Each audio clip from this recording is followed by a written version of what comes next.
പ്രവർത്തനങ്ങൾക്കും നേതൃത്വം കൊടുത്തുകൊണ്ട് നമ്മളോടൊപ്പം നിൽക്കുന്ന ശ്രീ MD മധുലാലിനെ നിങ്ങൾക്ക് എല്ലാവർക്കും വേണ്ടി ഈ ചടങ്ങിലേക്ക് സ്വാഗതം ആശംസിക്കുന്നു. അതോടൊപ്പം തന്നെ ഇന്നത്തെ DCC ജനറൽ സെക്രട്ടറിയും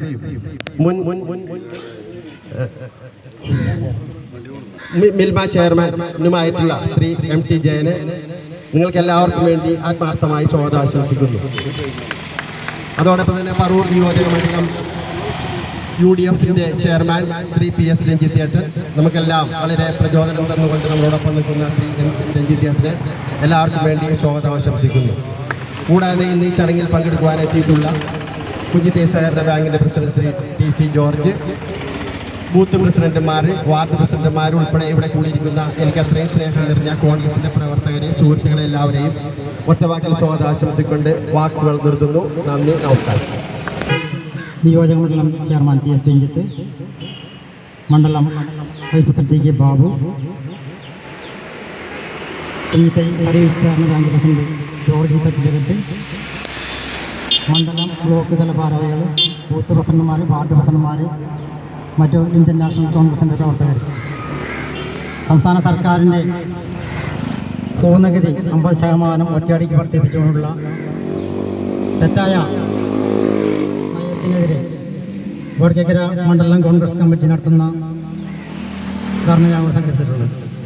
നമ്മൾക്കറിയാം, ഈ സർക്കാർ കയറി പിന്നെ ഓരോ ബഡ്ജറ്റ് അവതരിപ്പിക്കുമ്പോഴും ജനങ്ങൾക്ക് അധിക ഭാരം അടിച്ചേൽപ്പിച്ചുകൊണ്ട് ഈ സർക്കാർ മുന്നോട്ട് പോവുകയാണ്. സാധാരണക്കാരായ ജനങ്ങൾക്ക് ഇന്ന് ജീവിച്ചു പോകാൻ കഴിയാത്ത സ്ഥിതിയാണ് നാട്ടിലുള്ളത്. അപ്പോൾ ഓരോ ബഡ്ജറ്റിലും ആ നികുതി ഭാരം ജനങ്ങളുടെ മേൽ അടിച്ചേൽപ്പിച്ചുകൊണ്ട് ഈ സർക്കാരിനൊക്കെ പോകുമ്പോൾ അതിനെതിരായിട്ടുള്ള ജനവികാരമാണ് ഇവിടെ ഈ സർക്കാരിനെതിരായിട്ടുള്ള നടക്കുന്നത്. ഇവിടെ നമ്മൾക്കറിയാം, ഈ സർക്കാർ കയറിയ ശേഷം 4 പ്രാവശ്യം വൈദ്യുതി ചാർജ് വർദ്ധിപ്പിച്ചു. കുടിവെള്ളത്തിന് ഒറ്റയടിക്ക് 4 ഇരട്ടി വർദ്ധിപ്പിച്ചു. അങ്ങനെ എല്ലാ മേഖലയിലും വർദ്ധിപ്പിച്ചുകൊണ്ട് ഈ സർക്കാർ മുന്നോട്ട് പോകുന്നു. ഇവിടെ സർക്കാരിന് ആഗ്രഹിക്കുന്നത് മദ്യം ഒഴുക്കാനാണ് തീരുമാനിച്ചത്. അതിൻ്റെ ഭാഗമായിട്ടുള്ള പാലക്കാട് മദ്യക്കമ്പനിക്ക് അനുവാദം കൊടുത്തിട്ടുള്ളത്. ഇവിടെ ലഹരി മാഫിയ അഴിഞ്ഞാടുമ്പോഴും നമ്മൾക്ക് സ്വന്തം അച്ഛനമ്മമാരെ വരെ മക്കൾ വെട്ടിക്കൊല്ലുന്ന അവസ്ഥ നമ്മൾ കാണുന്നതാണ്.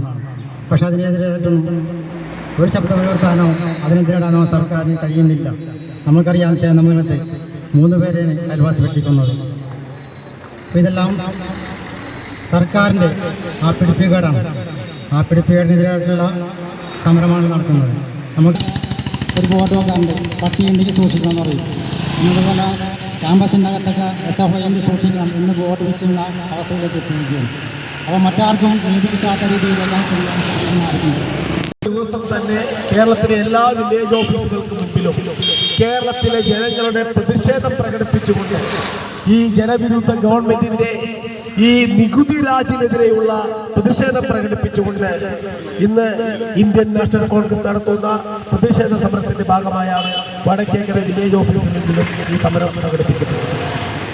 ഇവിടെ ബഹുമാനായ അധ്യക്ഷനോട് സൂചിപ്പിക്കുകയുണ്ടായി, സംസ്ഥാന ഗവൺമെന്റിന്റെ ബഡ്ജറ്റ് പ്രഖ്യാപനം വന്നപ്പോൾ വളരെ വറുതിയിലും ദാരിദ്ര്യത്തിലുമായ തൊഴിലില്ലായ്മ കൊണ്ട് കഷ്ടപ്പെടുന്ന കേരളത്തിലെ ജനങ്ങൾ, രോഗികളുടെ എണ്ണം പെരുകി വരുന്ന കേരളത്തിലെ ജനങ്ങൾ, ക്രമസമാധാന നില തകർന്ന് തരിപ്പണമായ കേരളത്തിലെ ജനങ്ങൾ, വിലക്കയറ്റം കൊണ്ട് പ്രതിപെടുത്തുന്ന കേരളത്തിലെ ജനങ്ങൾ, അങ്ങനെ ഏത് മേഖലയിൽ നോക്കിയാലും തകർന്ന് തരിപ്പണമായ സമാധാന ജീവിതവും സമ്പുഷ്ടമായ ഒരു ജീവിതം പോലും കിട്ടാനില്ലാതെ കഷ്ടപ്പെടുന്ന കേരളത്തിലെ ജനങ്ങളുടെ പേരിലേക്ക് ഒരു സമാശ്വാസത്തിന്റെ ഒരു കൈനീട്ടമെങ്കിലും നൽകാൻ ഈ ഗവൺമെന്റ് തയ്യാറാകുമെന്നാണ് കേരളത്തിലെ മുഴുവൻ ആളുകളും പ്രതീക്ഷിച്ചിരുന്നെങ്കിൽ പോലും ബഡ്ജറ്റ് അവതരിപ്പിച്ചപ്പോൾ നമുക്ക് കാണാൻ കഴിഞ്ഞത് എവിടെ നിന്നൊക്കെ ജനങ്ങളെ പിഴിഞ്ഞ് എവിടെ നിന്നൊക്കെ കൈയിട്ട് വാരിയെടുക്കുവാൻ കഴിയുമോ അവിടെ നിന്നൊക്കെ ജനങ്ങളുടെ പോക്കറ്റ് അടിച്ചെടുക്കുന്ന ഒരു പോക്കറ്റ് അടിക്കാരന്റെ റോളിലേക്ക് പിണറായി വിജയനും അദ്ദേഹത്തിന്റെ ഗവൺമെന്റും തരം താഴ്ന്ന കാഴ്ചയാണ് ഈ ബഡ്ജറ്റിലൂടെ നമുക്ക് കാണാൻ കഴിയുന്നത്. ഭൂമിയുടെ നികുതി ഇരട്ടിയായി വർദ്ധിപ്പിച്ചിരിക്കുകയാണ്. ഭൂമിയുടെ നികുതി ഇരട്ടിയായി വർദ്ധിപ്പിച്ച ഈ വില്ലേജ് ഓഫീസിൽ നിന്ന് നമ്മൾ സംസാരിക്കുമ്പോൾ ഈ വില്ലേജ് ഓഫീസുകളിൽ ഇപ്പോൾ കേരളത്തിൽ എന്താണ് നടക്കുന്നത്?